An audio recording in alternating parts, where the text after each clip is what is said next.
qaswata qalbihi faqala amsah ra'sal yatim wa at'imil miskin. Rawahu Ahmad wa rijaluhu rijalus sahih. Di dalam diri manusia itu ada hati, yang mana hati ini adalah tempatnya iman, tempatnya hidayah, tempatnya niat-niat kebaikan. Begitu juga sebaliknya, tempatnya kemunafikan, tempatnya niat yang buruk di hati. Maka hati itu kalau baik, ya akhirnya tubuh semuanya akan jadi baik. Kalau hati buruk, maka yang terjadi adalah keburukan-keburukan akan digerakkan dari hati menuju anggota tubuh semuanya. Maka di antara tanda hati itu mulai gawat, kondisinya gawat darurat, adalah kalau hati itu mulai keras, dengan nasihat tidak peduli, dengan surga enggak tertarik, dengan neraka enggak takut, dengan pahala tidak gubris, dengan siksa enggak peduli. Maka ada seorang sahabat datang pada Nabi mengeluhkan, "Ya Rasulullah, hati saya ini kok keras, minta arahan." Maka Nabi berikan 2 amalan untuk melembutkan hati, yaitu usaplah kepalanya anak yatim dan berikanlah makan kepada orang miskin. Ini salah satu arahan Nabi untuk orang itu biar hatinya lembut.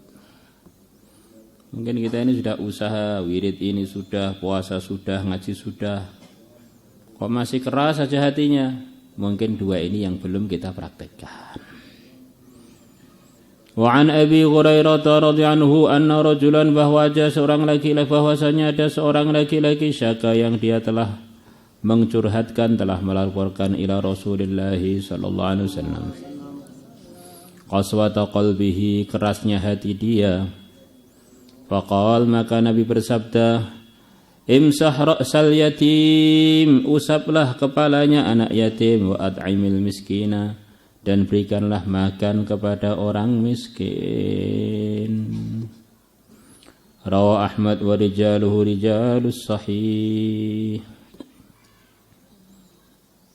Wa kharraja Tabarani bi isnadi an Abi Darda radhiyallahu anhu qala, telah datang an-nabiyya, kepada Nabi sallallahu alaihi wasallam, rajulun, seorang laki-laki, yashku, yang dia mengeluhkan, melaporkan, qaswata qalbihi, kerasnya hatinya. Qal, Nabi bersabda, atuhibbu ayyalina qalbuk, apakah kamu senang hatimu menjadi lembut?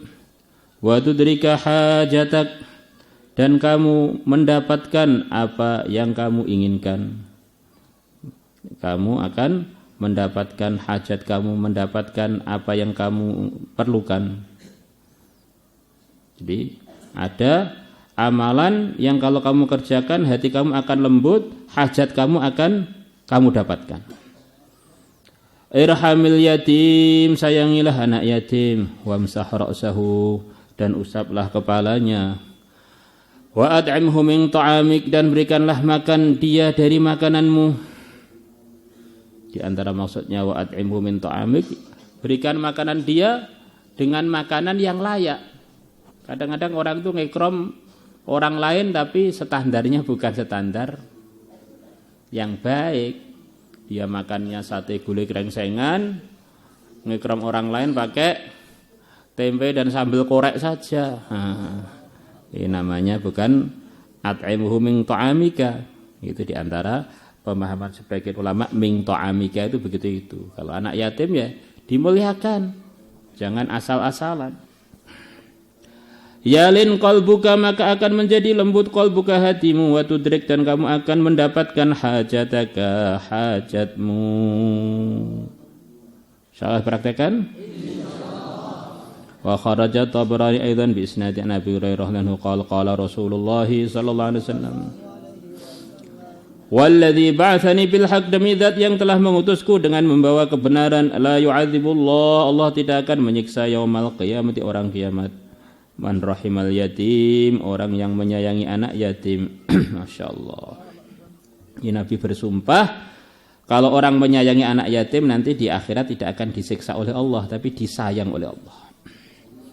Wala nalahu fil kalam, dan dia lembut lahu kepada si yatim fil kalami dalam ngomong.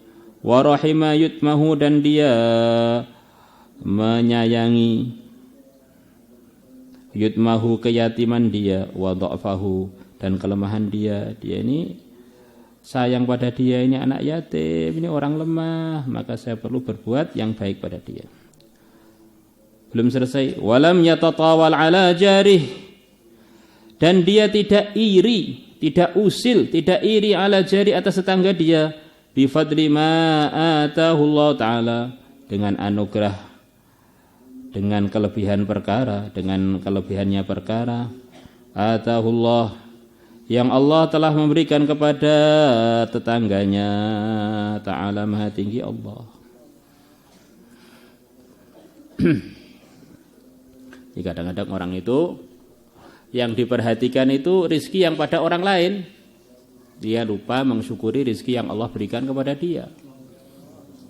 Ngusili tetangganya, ngusili temannya, kok bisa dapat, kok saya enggak dapat. Akhirnya terjadi iri, terjadi tidak terima. Lah orang-orang begini ini bahaya, orang yang tidak disayang oleh Allah.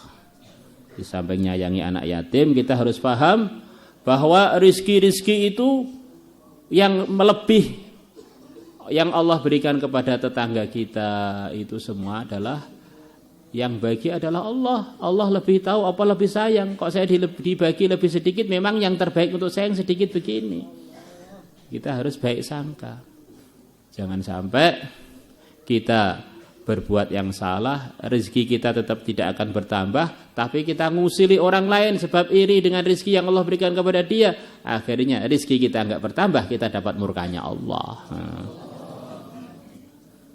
Jadi iri pada orang yang rezekinya lebih dari kita itu, yang ada hanya kita ini nelongso, bukan kok rezeki dia pindah pada kita, tidak. Kita tidak akan mendapatkan kecuali rezeki kita.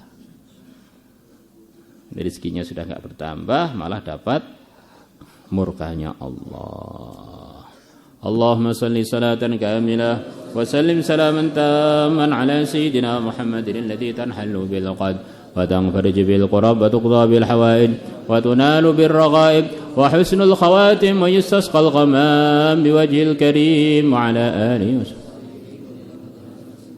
Allahumma salli salatan kamilah wa sallim salaman tamman ala sayyidina Muhammadin alladhi tanhallu bil qad.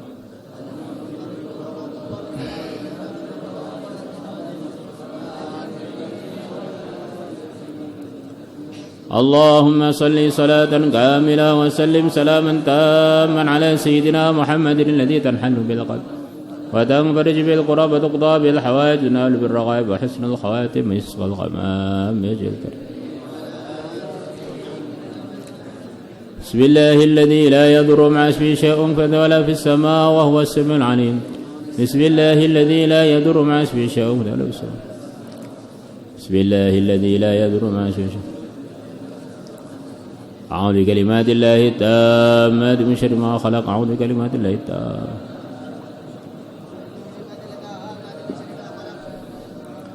أعوذ بالله السميع العليم من الشيطان الرجيم. أعوذ بالله السميع العليم من الشيطان الرجيم. أعوذ بالله والله الذي لا إله إلا هو عالم الغيب والشهادة والرحمن الرحيم. والله الذي لا إله إلا هو الملك القدوس السلام.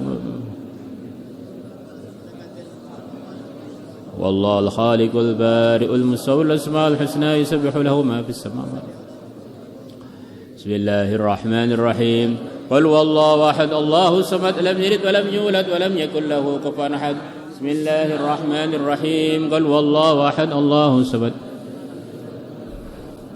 بسم الله الرحمن الرحيم. قل والله أحد الله الصمد لم يلد ولم يولد ولم يكن له. بسم الله الرحمن الرحيم. قل أعوذ برب الفلق من شر ما خلق ومن شر غاسق ومن شر النفاثات في العقد. بسم الله الرحمن الرحيم. قل أعوذ برب الفلق من شر ما خلق ومن شر غاسق Bismillahirrahmanirrahim. Qul a'udzu birabbil falaq min syarri ma khalaq wa min syarri ghasiqin idza waqab wa min syarri nafathati. Bismillahirrahmanirrahim. Qul a'udzu birabbin nas, malikin nas, ilahin nas, min syarril waswasil. Bismillahirrahmanirrahim. Qul a'udzu birabbin nas, malikin nas, ilahin nas, min syarril waswasil khannas alladzi yuwaswisu fi sudurihim. Bismillahirrahmanirrahim. Qul a'udzu birabbin nas, malikin nas, ilahin nas. Bismillahirrahmanirrahim. Inna anzalnahu fi lailatul qadr wa ma adraka ma lailatul qadr. Lailatul qadri khairun min alfi syahr. Tanazzalul malaikatu war ruhu fiha. Bismillahirrahmanirrahim. Inna anzalnahu fi lailatul qadr wa ma adraka ma lailatul qadr. Lailatul qadri khairun min alfi syahrin. Tanazzalul malaikatu war ruhu fiha. Bismillahirrahmanirrahim. Inna anzalnahu fi lailatul qadr.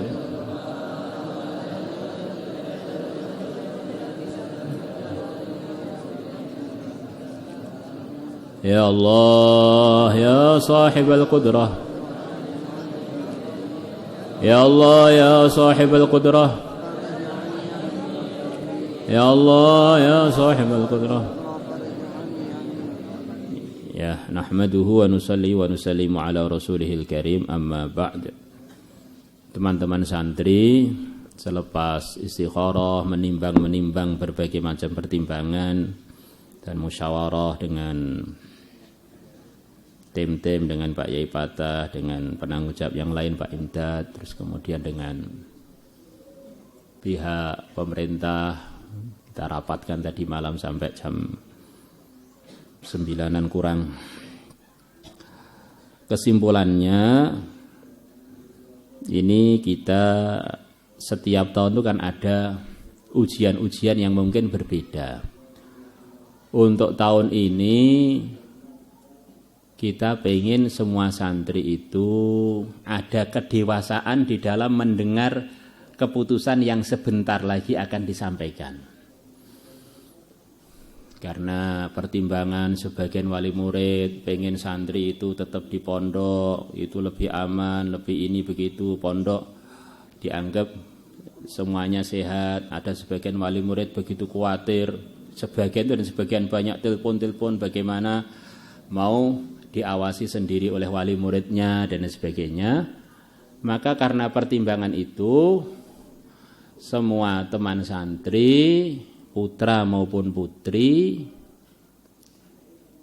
diizinkan, diperbolehkan yang tidak ada kendala untuk perpulangan mulai diatur oleh timnya nanti, yang sifatnya perpulangannya tidak serentak dan akan dipulangkan bertahap-tahap mengikut kemudahannya, mulai mungkin besok sampai sebelum Ramadan. Maka yang tidak ada kendala ini artinya luas. Yang tidak ada kendala itu maksudnya kalian harus istikharah pertama. Yang kedua, telepon pada wali muridnya masing-masing, pengen nggak saya ini pulang. Karena setiap daerah sekarang kekhawatirannya berbeda-beda dan kondisinya berbeda-beda. Jadi kita pakai jalan tengah-tengah yang tidak terkendala, wali muridnya siap untuk menerima dan wali muridnya siap untuk mengawasi, itu kita izinkan untuk perpulangan. Yang terkendala, kita terus program di pondok dengan kehati-hatian dan dengan kita tingkatan istighatsah, dan kita tingkatkan tawakal, dan juga ikhtiar-ikhtiar zahir kita tingkatkan. Sebagaimana yang telah disampaikan panjang lebar oleh pengurus-pengurus, oleh ustadz-ustadz di komplek masing-masing. Kemudian yang terkendala itu termasuk juga dari yang sekian banyak orang, seribuan santri foreign yang dari 12 negara lebih, itu juga rata-rata anak-anak foreign itu negaranya tidak menerima kepulangan mereka. Maka anak-anak foreign berarti kurang lebihnya, kecuali negara yang khusus, tidak ada perpulangan. Kemudian begitu juga zona-zona merah, yang sementara ini mereka sendiri pemerintahan setempat memang tidak siap untuk menerima. Yaitu seperti daerah Aceh katanya nggak siap menerima. Kemudian daerah Padang nggak siap menerima. Kemudian daerah Jambi nggak siap menerima. Keputusan resmi dari pemerintah mereka, semua yang sedang melancong ke luar daerah tidak diterima mudik di kampungnya masing-masing di provinsi-provinsi yang barusan disebutkan, itu setahu kami.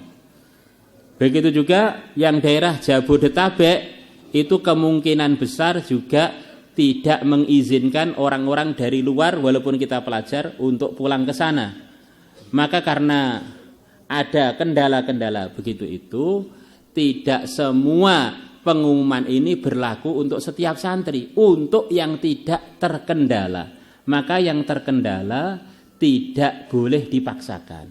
Akhirnya nanti jadi malah nggak sampai ke rumah. Bisa dipahami ya?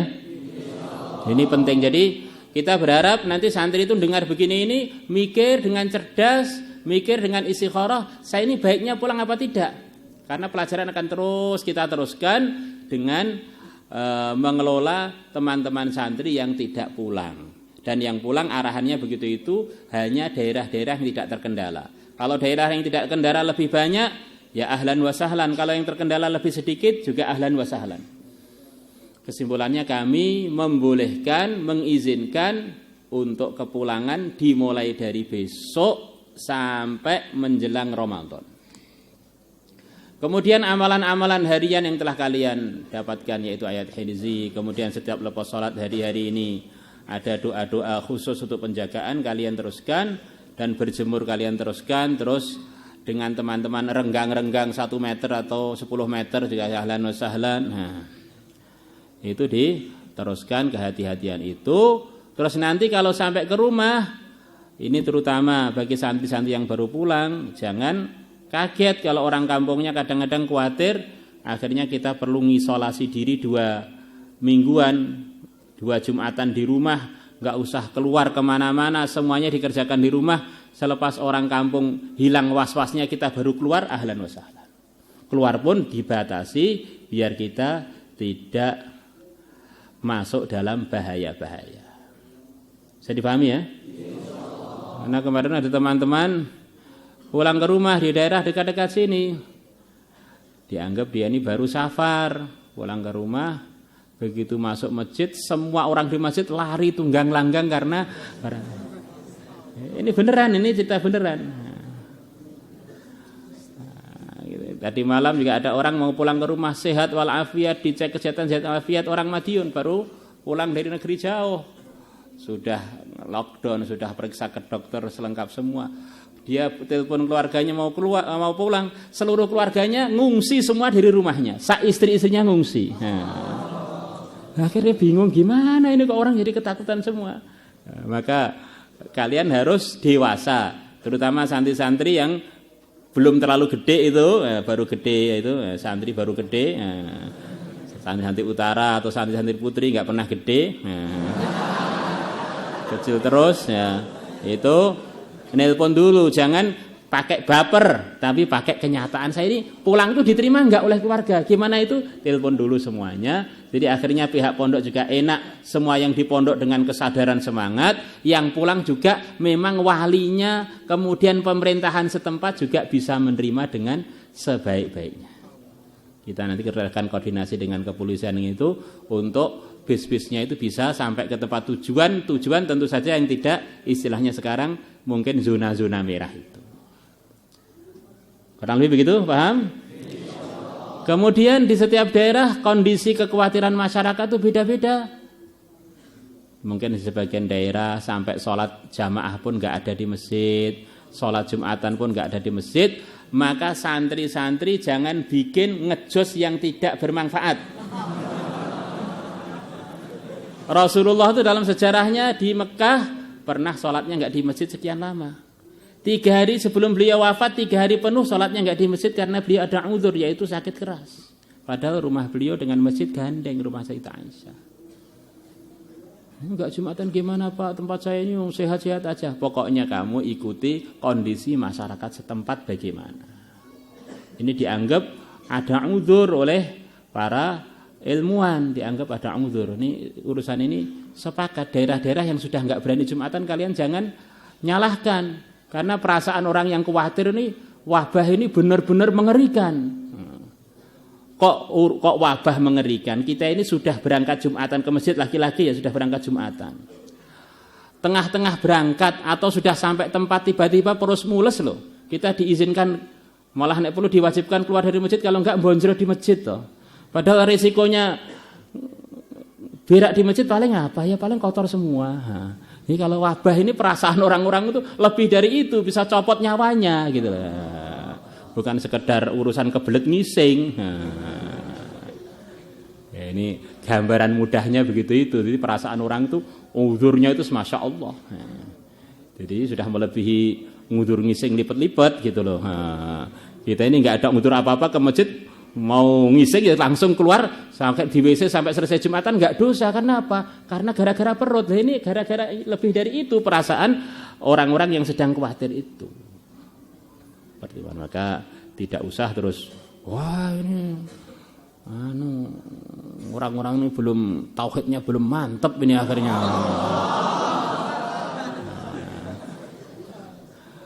Mantap mana melebihi Sayyidul Anbiya, arahan Sayyidul Anbiya, idza sami'tum fil ardi waba'an fala taqdumu ilaiha wa idza antum fiha fala takhruju minha wa kama ja'a fil hadits. Kalau kalian mendengar di satu daerah ada wabah penyakit di sana, janganlah ke sana. Yang sudah di sana, janganlah keluar dari sana. Yang mana ini jadi dalilnya para ilmuwan Islam, dalilnya mengisolasi diri begitu itu biar tidak saling secara asbab saling tular menularkan. Jadi yang ngajari lockdown itu justru Rasulullah sendiri. Pimpinannya orang yang bertauhid.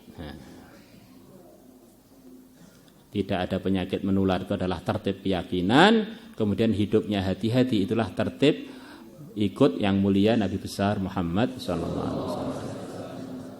Kemudian mengenai gerak-gerak di tempat kita bagaimana? Ini sudah arahan dari pusat. Geraknya adalah dengan gerak yang tidak intiqali. Telepon bisa, surat bisa, doa bisa, taklim dengan keluarga bisa. Karena perkara itu kalau kondisinya bisa kita begitu itu yang tidak kena fitnah, maka itu sudah sempurna. Seperti Nabi mulai diutus ya agama itu sudah sempurna. Kondisinya di Mekah begitu itu agama sempurna ya begitu itu menurut kondisi Mekah. Orang nggak ada air, nggak ada apa, tayamum itu adalah agama sempurna. Orang nggak mampu sholat dengan berdiri, sholat dengan duduk itulah sholat sempurna. Dan seterusnya dan seterusnya. Maka kita harus menerapkan antara la ilaha illallah dengan Muhammadur Rasulullah. Lah terus pulangnya ke sini kapan? Ini agak beda, nanti nunggu kode dari sini. Yang kita sudah terlanjur pulang. Yang sudah terlanjur pulang nanti di kode-kode sini ada kemungkinan nanti penerimaan santri baru, ada kemungkinan kita belum tahu. Dan juga pertemuan wali murid itu bergeser waktunya. Insya Allah akan diadakan tapi bergeser waktunya. Ya, bergeser waktunya itu kapan ya nggak tahu, gesernya gimana terserah, tulisannya di langit yang nggak berubah. Nah, itu terus nanti yang kesini semuanya yang sehat benar-benar sehat ada surat kesehatan dari puskesmas setempat minimal. Nah, ini suhunya normal baru boleh balik ke pondok lagi. Bagi teman-teman yang merasa pulang itu nggak perlu malah khawatir, ya nggak usah maksakan diri, nggak ada kewajiban pulang juga nggak ada. Nah, jadi ini kurang lebih sedengan begitu itu keputusan-keputusan yang telah dimusyawarahkan tadi pagi, kemarin malam. Insya Allah sudah jelas ya kurang lebih. Jadi kesadaran kalian sering wudu, sering cuci tangan, jangan lupa sholat duha, doa-doa penjagaan itu diteruskan walaupun kita tidak di dalam kelas kita, dalam pondok kita, karena memang itu keperluan kita biar kita selalu dijaga dan ditolong oleh Allah. Ya, ini kurang lebihnya begitu itu. Jangan sampai memaksakan pulang akhirnya nggak bisa sampai ke rumah loh ya. Nah, akhirnya malah terkatung-katung di jalan. Jangan sampai ada yang begitu itu. Karena daerahnya tidak nerima seperti beberapa daerah yang sementara yang kami dengar itu begitu itu. Beberapa negara yang sekarang kami dengar begitu itu. Yang di sini nanti tarawih, yang di sini nanti ngaji seperti biasa, dengan kita tambah lagi ke hati-hatiannya, kita renggang-renggangkan mungkin. Softnya itu kalau perlu ya kita renggangkan. Lah kok direnggangkan Pak, ini kalau nggak ada fadilahnya jamaah berarti coba ngaji fikihnya itu ditekuni lagi. Orang itu nggak ada uzur, jarak antara soft terakhir dengan dia 300 dirok itu loh, sholatnya sah. Itu nggak ada uzur. Bagaimana kalau uzurnya wabah, uzurnya ini, uzurnya itu? Itu pun masih banyak ulama-ulama tokoh Syafi'i yang memfatwakan dia sholatnya sah dan juga jamaahnya dapat fadilah sempurna. Diandaikan di belakang sof itu pojok sana, tengah sini, pojok sana, itu tetap sah semua dan dapat fadilah jamaah itu ketika nggak ada uzur. Nah, bagaimana kalau kita sekarang ini menghadapi uzur? Nah, maka sebelum kalian sangkal kita sampaikan alasannya. Sebelum kalian ngejos kita sampaikan arahannya. Tauhid serapopo malah main-main dengan temannya dipegangnya serapopo. Corona makhluk, gue ya makhluk loh. Kita ini memang sama-sama makhluk, diuji dengan makhluk dan tinggalnya di makhluk juga. Jadi memang dengan makhluk itu ada aturannya, itu syariat. Hati kita tetap tawajuh kepada Allah, tawakal kepada Allah. Ya kurang lebihnya pengumumannya begitu itu.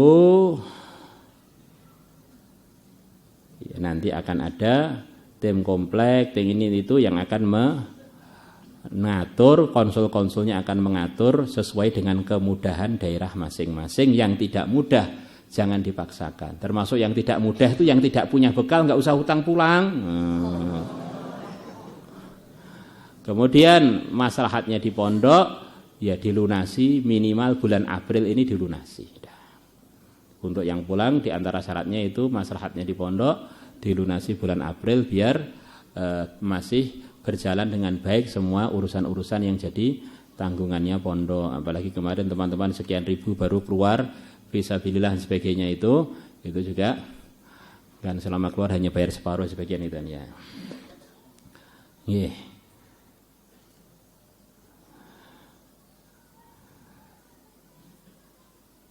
Kemudian nanti sampai ke rumah, kehati-hatiannya nggak usah salaman dengan orang tua. Darurat. Selepas 14 hari baru salaman. Kadang-kadang kita ini kan dari daerah Arabi, dari daerah desa gitu loh nggak paham. Nanti orang tua dia ini sekarang saya masih mengasah ilmu, belum boleh pegangan sebelum 14 hari. Biar benar-benar kita selamat, orang tua kita selamat. Dengan sopir, dengan teman-teman di jalan sementara nggak usah begitu dulu.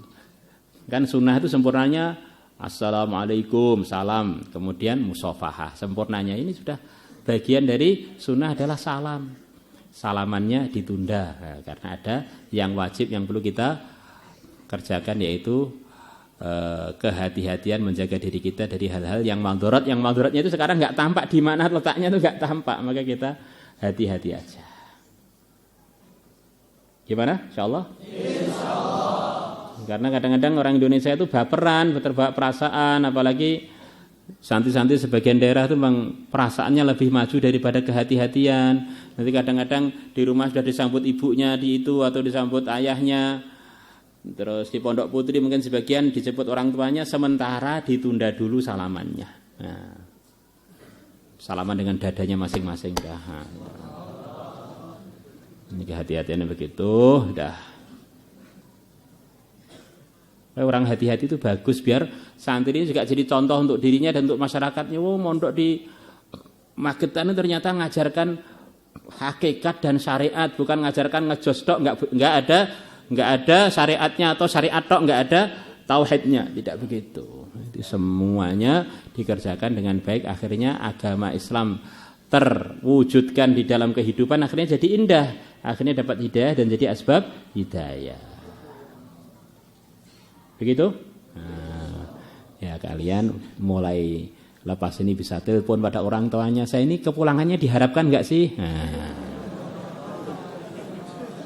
Penting itu, harus terus terang, jangan maksa ayahnya, jangan maksa ibunya, apa adanya. Kira-kira mengkhawatirkan enggak kepulangan saya ini, Pak, Bu? Nah, nanti malah merepotkan enggak? Orang kampung bisa menerima kami enggak? Yang saya sebegitu itu untuk kehati-hatian semuanya. Assalamualaikum warahmatullahi wabarakatuh. Salatullah